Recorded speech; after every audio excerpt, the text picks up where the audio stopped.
Okay. Call meeting to order on the Equalization Board. Roll call. Joe? Here. Levi? Here. Chris here. All in favor? Aye. Motion carried. Approve the minutes of July 10. So move approve. Second.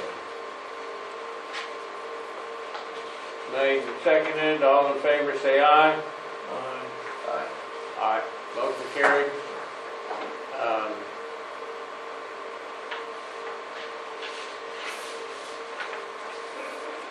Okay. The reason why we did that is so that if Red Line carries it forward, they've got a basis of knowing the board approved the minutes. Yeah. Yeah. Otherwise, we fall off the map on July 31. We always approve the minutes. No, we don't. If you have your last meeting and then you get to July 31 and you haven't approved, it just goes to next January. That's the problem. But then we would approve. We approve We approve, yeah. See, we won't meet again until March. I know, we'll approve it then. Would've, or it didn't here. And meanwhile, the court case could be done and through without it approval. So that's why we do that.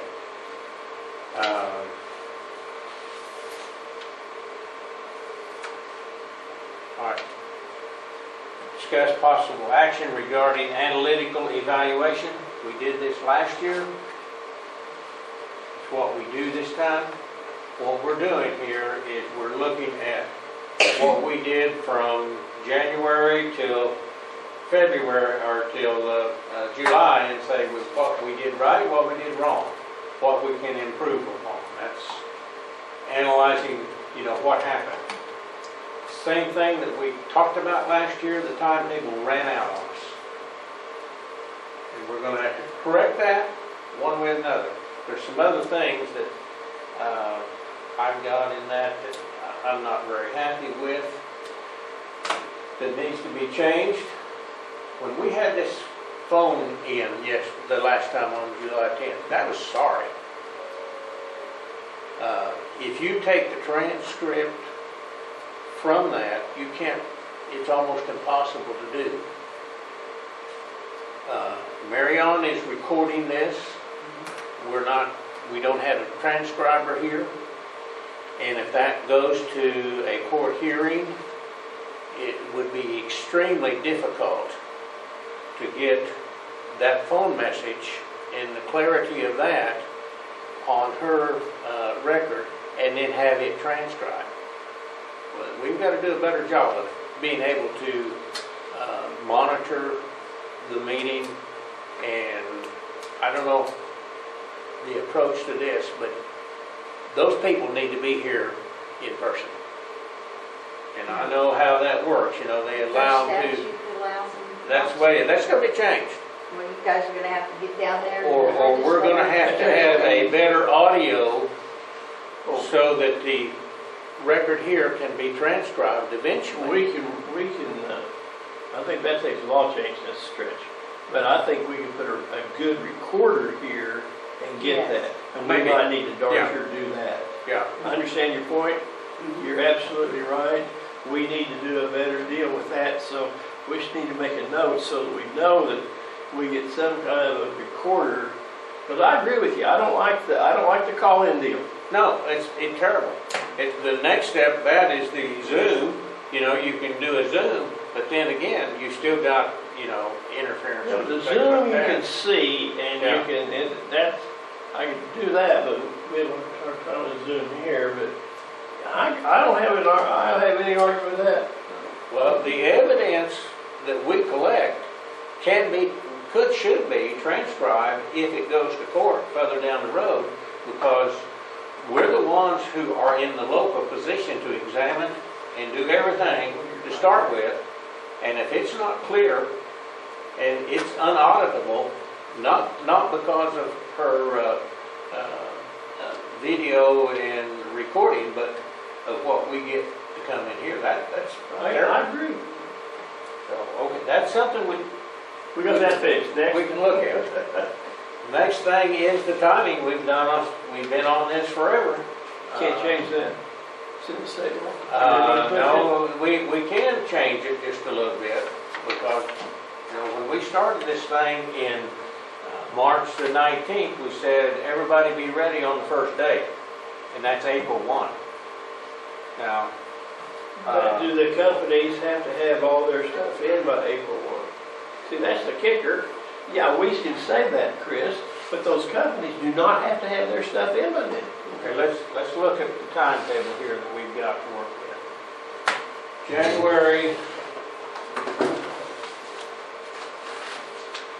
January on real estate, and we're dealing with two different things. We're dealing with real estate, we're dealing with personal property. Real estate, you have to, both of them require that you send out notices of change, right? Okay. That's what she sends out. On real estate, we know that's unchangeable. The value of the land does not change. The one thing that can change is the application. That's done. You've got that. January, because you fall back from year to year to year to year. This shows the date that it's mailed, and Yeah. we have 30 days from the date it's mailed to Okay. protest it. This needs to be mailed early. We got to get it all worked, so Yeah, that's my point right here. This is due January 1 as far as a change is concerned. Because if you go to the county clerk's office and you look if there's been any changes in ownership or anything, you go back to January 1 last year and say this is what it was, that has to be out sooner. that's our intention, but Yeah. sometimes it doesn't happen that way. Well, that's the part that holds everything up. It takes a long time to put all that data in the computers. You increase that computer power somewhere or another, because this needs to be out, the real estate part needs to be out early. Mhm. Now, there can only be one change, and you can get a protest on this. Mhm. And the main protest you will get, well, the 3%. You always get, everybody, because you're going up on that. That's you.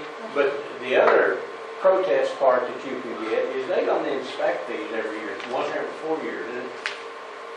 Yes, well, we're divided into forests in the county, so yeah, and then unless we know that they've done something, if there's building permits or 911 addresses, that kind of stuff. Well, also the use factor.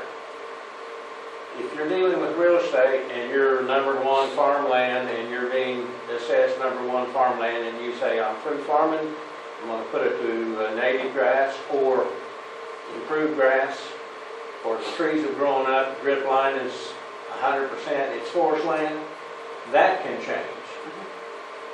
And so the real estate person looks at that and says, hey, wait a minute, I quit farming.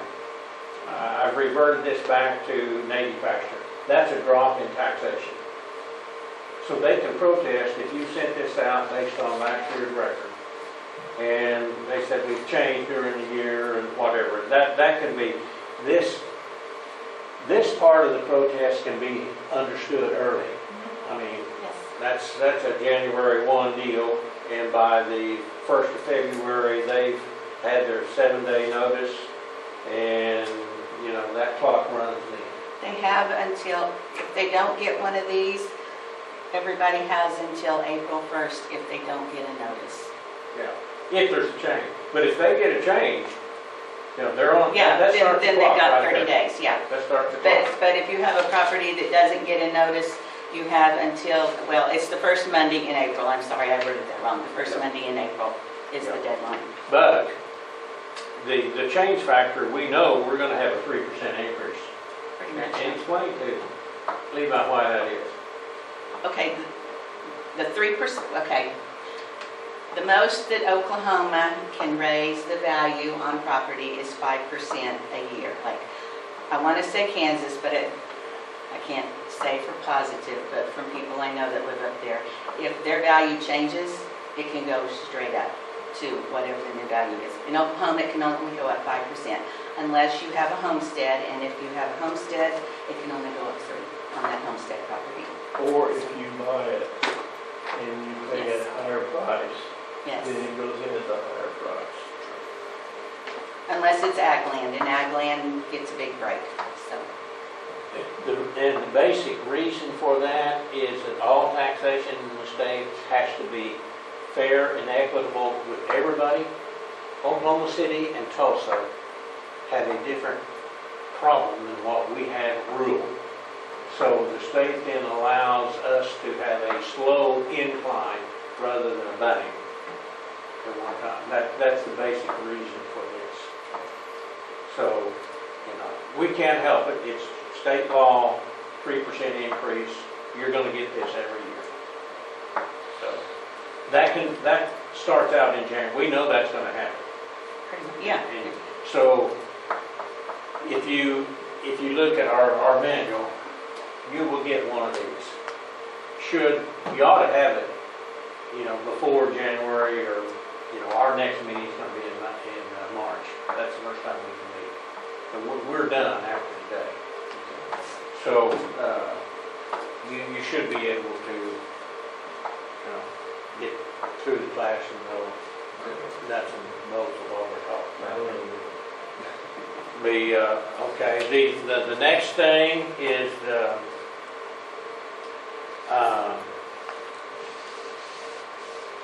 timing. We've been over it. If you want to look at the time, pull up the record on July or March the 19th, the Zoom on Equalization Board.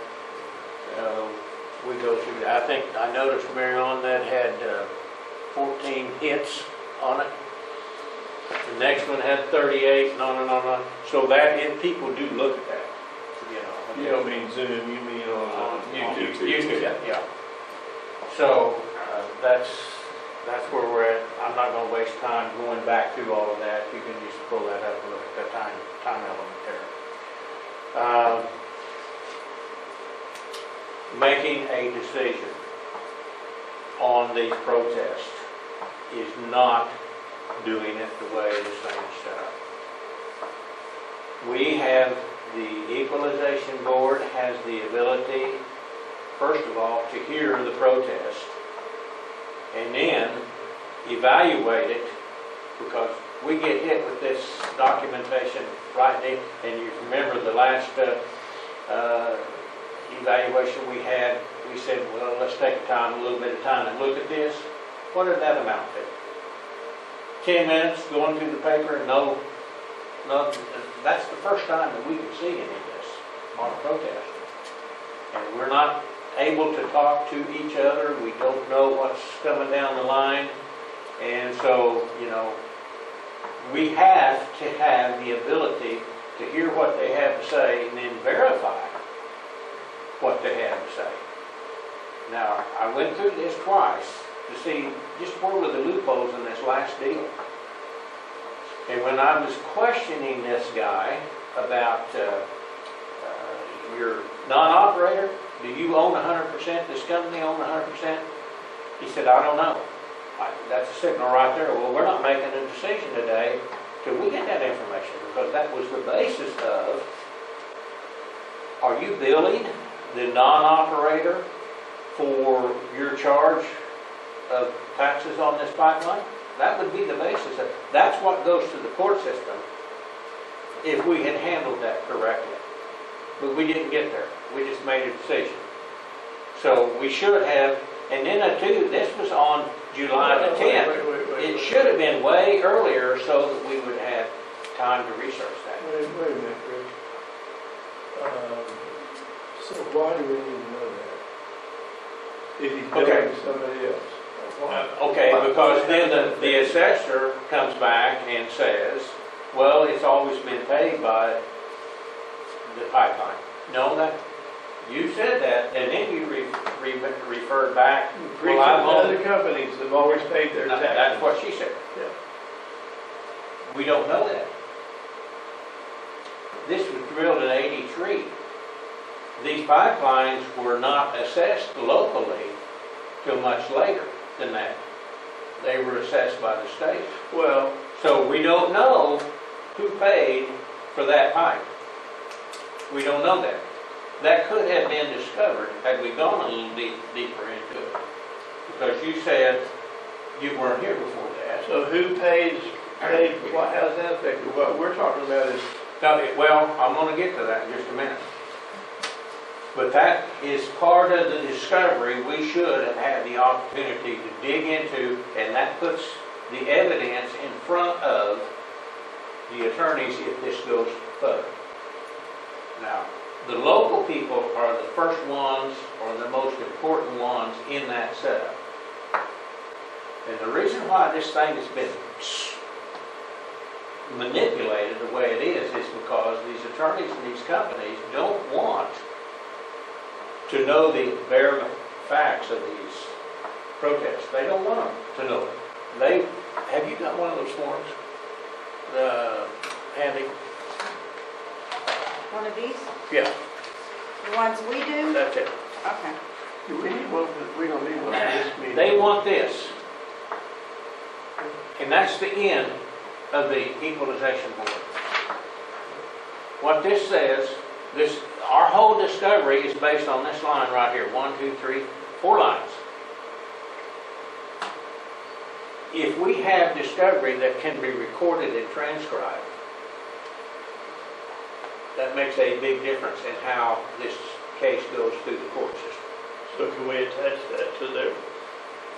Okay, this is what we... The lawyers always ask for. This is what we wrote this time, but before we've been writing, we didn't have the evidence, it was not approved. Okay, Now, now my question Okay. is, if we record this and we transcribe it, can we attach it to that form? yes. This is the notice that look at the evidence right here. This is what we wrote. Okay, I know This- what we wrote. This is the value of the equipment as it was at the time it was back in storage. This is referring to the case before this. And that's it. All right. The lawyers, when you go to court, they're going to say, that's the only thing they made a decision on? They always ask for Yeah. all they ask for Yeah. our, yeah, but That's the only thing they made a I, decision on? And they say, these are 3 guys that are farmers and ranchers. They don't know what, they didn't No, do wait a minute, anything. let's let her talk. Well, They- no, wait a minute. the lawyers always ask for our recordings. Yeah. And I always send Yeah. them every day. But they don't use it. Well, that's not my fault. I know. We're doing what we can. No. And that's why we started with, we need a clarification where this can be used as solid evidence. You know, have you ever been through the court system? You know what a deposition is? Well, a deposition is for the purpose of setting the facts down so that if you testify something different later on, you can say, you know, you didn't do that here. What's the difference? That's the purpose of our board gathering evidence and having it on record. So that it's basically a deposition.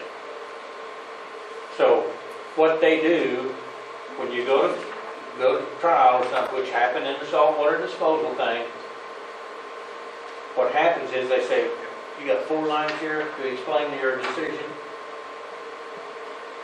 Yeah, that don't count. So that's the basis of That's why I really asked. getting in detail as to what we That's do. why I asked, can we attach the Yeah. deposition to that? The last one that we wrote here said, see the reference. You know, this So one we can doesn't do say that. that, but that, Okay. that's notice. So, it's important. Well, then again, I'm going to go both sides. I'm going to go what was lacking on your side. I'm going to say what was lacking on their side. In reviewing the lacking here, your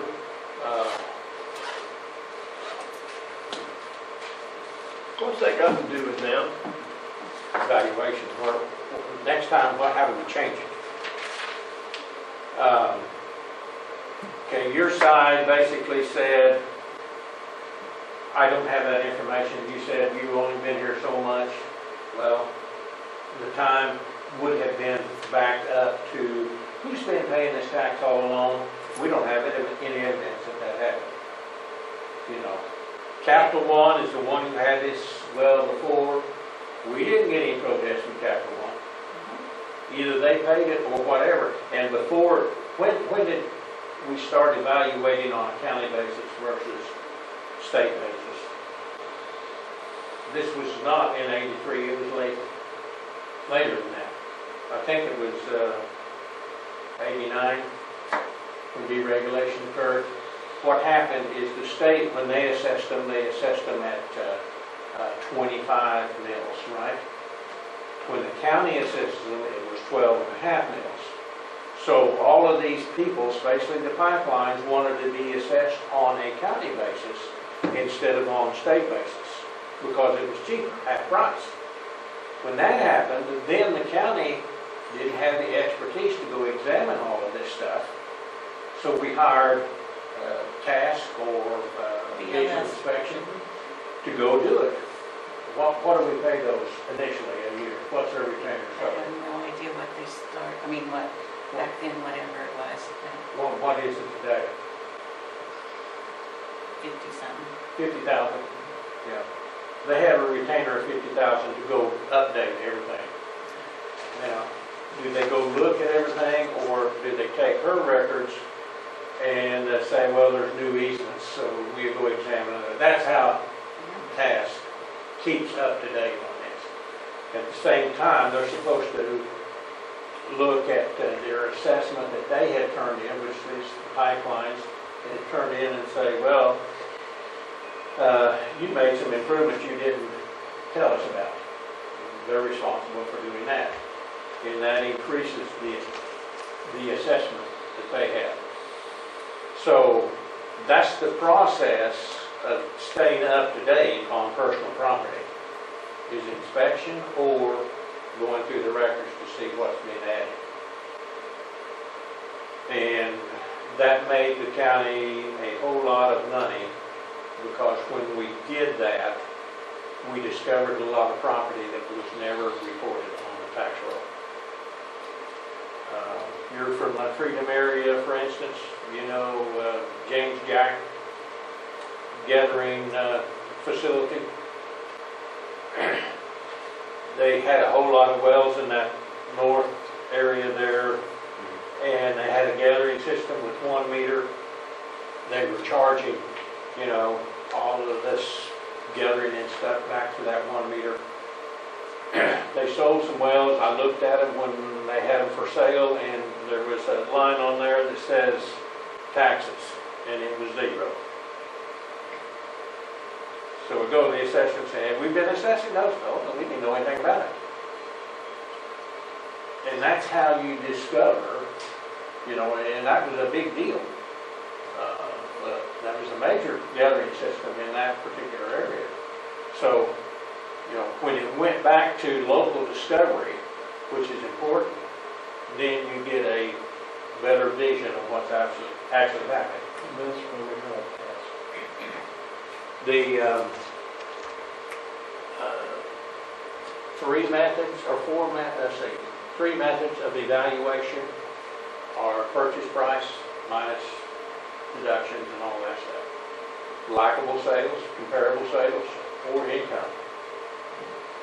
And one of those courses is going to describe this very much in detail for you. The income approach, as they have been presenting to us for years, is we're not making any money, don't tax us. That's been the income approach.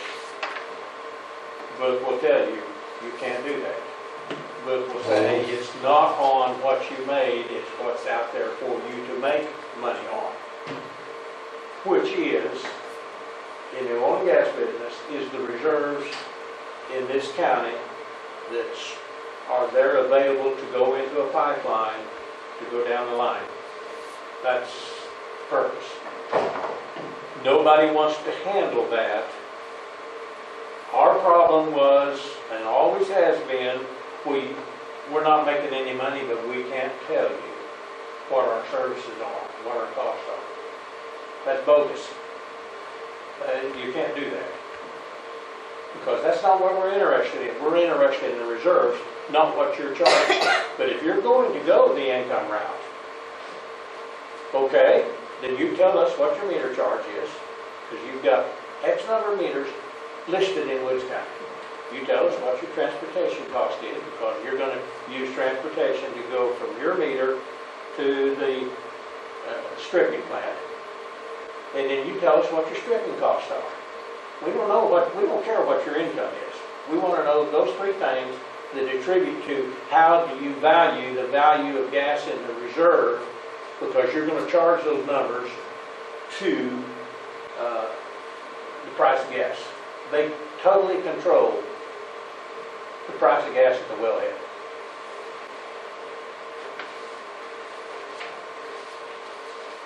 And give you an example. The reason why I'm using this, because Joel, I'm going to show you in a minute why we're going through red line with $300 worth of exposure. Well, I know. And they're spending millions of dollars. They're trying to set a precedent. Oh, yeah. This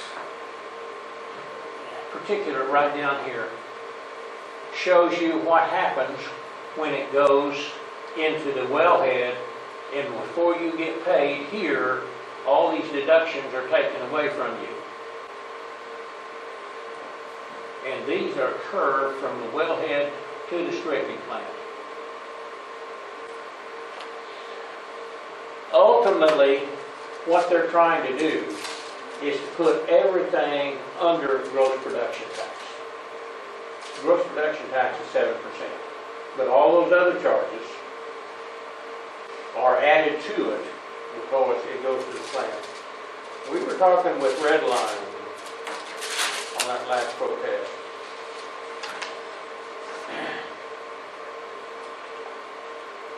They were trying, as Joe pointed out, they were trying to get out of paying taxes, and they were wanting the gross production to take care of, they said double taxation. That was wrong on their part. That is not double taxation. But let me explain what's going on in this business. All of these wells, and another thing that we would have asked for was give me your record history of this well. It's not making any money. This well, as they said, January we sold 100,000 worth of gas. In January, that would be less than the value of the meter charge. Here's the company, right there. It's red line. That well is in Woodward County. They have not had a meter on that well for 3 years. But they're still operating it. I've got a working interest in it, and they're wanting $1,070 a month to operate that well, and they have not sold any gas. There's not even a meter on it. And it's exactly the same situation as what this red line was in Woods County. The location is here, the meter's here, and there's a small, it's not as long, it's a quarter mile of the extended flow line. They're not charging for the gas on that, because when they put that line in, back in the early 65s, when they put that line in, they couldn't get an easement. So the company lays the line, but then assigns it back to the pipeline who they delivered the gas to. And so they're the ones then responsible for paying taxes and leaks. One of these things right here, pipeline leak, there's a POP and another line one. I'm not sure which one it is. I can't see it from here. But that POP is pipeline. Other is, when it says other, that they hire an airplane to fly these pipelines, and they take pictures, and they detect on infrared, they detect methane gas. in the atmosphere. And they charge us for that airplane that flies this to insure. And if they have a loss, they don't absorb it, it goes back to the wellhead. They take it off the wellhead. All of that stuff basically is a deduction from wellhead price. Which means they have no response. If they lose something in the plant, that POP is plant operation, they charge you for it. And that's where everything is. And if they said, in our testimony, he said, well, it's double taxation, and you can't have a pipeline. This was his documentation. You can't have a pipeline if your value of your gas goes into the air or into a tank and you transport it. You've got to have the pipeline to deliver the gas to a saleable product. That's where they're headed. You've got to have the pipeline to deliver the gas, so it should be covered under gross production. These things right here, they're going to say in the near future, and that's why they're setting this up. What they're saying here is gas, if you notice it says 99% up here, that's methane gas going into the major line that goes to Detroit or wherever. It's not saleable till they strip the liquids. Because that's the basis of a sale of natural gas, is dry gas. It's 98.9 or 99% methane.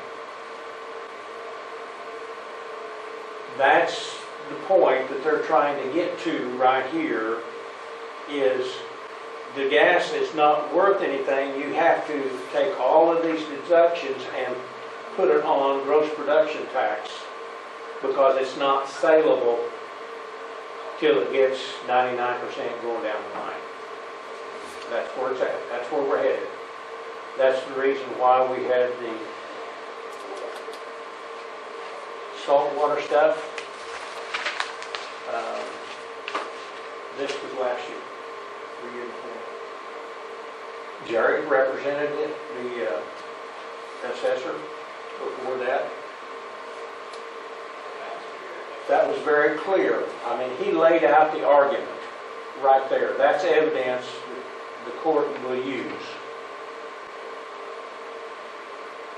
We didn't have that from Jerry this time as evidence. So they're going to have to go find that and make it applicable to our decision on red line this year.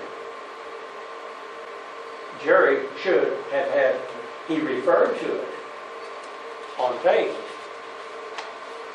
but that's not as good as having the actual evidence and the law in front of you right here that says, this is what the board looked at, this is the reason we made the decision. So we're not a bunch of idiot farmers. We looked at this and we affirm that that was the reason for our decision. That was done before, it was not done this time. That could be because this year is to carry over from the last 3. Yes. And you know, they've got, what, 3 years of it? 4 now? Red Line's got 4 years out there pending. So we know they're going to protest it. And you know, that's, because they've done it the first 3 Let's years. go to that new court, let's say, that 3 thing. I don't know if it will or not because the value is so small. Yeah, well, what they're wanting to do is get everything right here set on gross production. That's what they want to do. Yeah. And they're setting the stage for this. Hopefully that gets done. But it depends on how good the attorneys represent this case. Because if they lose it and then they don't, it's not protested. Okay, who pays these attorneys? See, they're not going to want, no attorney is going to want to spend very much time on this thing till after $250. Yeah. Well, yeah, you're exactly right. And that representing us should be the assistant district attorney, right? Or is it the people we hired down there? Yeah. Well, that's why. Both technically. Yeah. That's why these companies out there hire these attorneys in Oklahoma City because they know we don't put this thing together good enough to make a winnable case. Because these attorneys in Clinton are going to say, well, it's not worth it, so just let it go. That's what's going to happen. I don't know that yet. Because no, we don't want to lose it, because like you said, it's going to be setting a precedence, and And I hope those attorneys understand that. yes, they do. Okay, so they understand that. But how much are we, what's the retainer on the attorneys? Oh, I think we're okay. No, well, now wait a minute, what is the retainer on? I don't know. Okay, 50,000 for Jerry, I think it's, how much we spent, you know how much we spent last year on Oh, I the? can't remember, you know. It's over 50, I believe. Yes, probably. I had a chart. But I didn't have a spreadsheet. The retainers are easy money for Jerry and for the attorneys. They don't want to prepare to go down the whole line. When they did this saltwater thing and they lost the case, they caught a lot of heat. Well, we want it here, Yeah. in our county. It's Alfalfa County that they lost it, Yeah. and then it went on, so. So, I mean, this process, and then Jerry's process, when he did the purchase price minus evaluation, 3-4 years ago, it was 277 million. Now, the settlement last year was 116 million. Pretty big spread between what you actually, the value of the property versus the income approach, which is, I keep saying is wrong, but there's a big spread there. Now, when we looked at the evidence on these pipelines and everything, they had never taken anything off of their 1997 purchase. They still listed a bunch of meters that were not there anymore. They had been abandoned. The pipelines had been, the wells had been plugged, pipelines were dormant, or in some cases, used as basically storage line, because the valve is shut off at the old wellhead, but yet it's still hot. I mean, so they were using that, but it was ineffective. I mean, they just used it there. And his records were not updated. Well, it's because when you file a plugging thing, it should be on the record, and the pipeline should have taken it off. But they didn't. They kept it on there for another reason. So their records were wrong to start with. So we are a board that looks at both sides. We're not a rubber stamp for the assessor. We're not a rubber stamp for the pipelines or anybody else. We have to make a decision based on evidence from both sides. So that's why I'm bringing this up, is we're not going to meet again till March 1 at best. And that's March is for considering anything relating to protests, that is informal protests that have been filed, because we cannot hear protests till April 1.